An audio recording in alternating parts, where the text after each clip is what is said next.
মই এনবি নিউজৰ জৰিয়তে অসমবাসীলৈ নতুন বছৰৰ অলেখ শুভকামনা যাচিছোঁ। এই নতুন বছৰটোত প্ৰতিগৰাকী অসমীয়াৰ জীৱন আলোকৰ বন্তিৰে উজ্বলি উঠক, সুখ সমৃদ্ধিৰে পৰিপূৰ্ণ হওক তাকে কামনা কৰিছোঁ।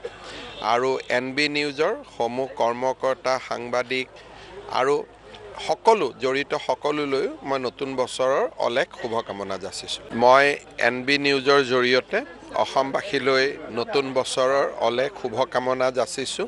এই নতুন বছৰটোত প্ৰতিগৰাকী অসমীয়াৰ জীৱন আলোকৰ বন্তিৰে উজ্বলি উঠক, সুখ সমৃদ্ধিৰে পৰিপূৰ্ণ হওক তাকে কামনা কৰিছোঁ।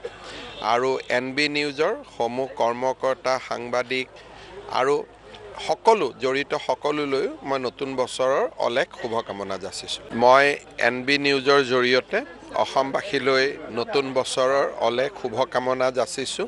এই নতুন বছৰটোত প্ৰতিগৰাকী অসমীয়াৰ জীৱন আলোকৰ বন্তিৰে উজ্বলি উঠক, সুখ সমৃদ্ধিৰে পৰিপূৰ্ণ হওক তাকে কামনা কৰিছোঁ।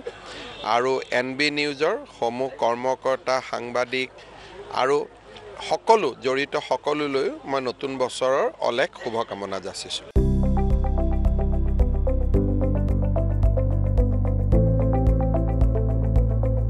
এনবি নিউজ, সহজ সৰল ভাষাত নৱভাৰতৰ কথা।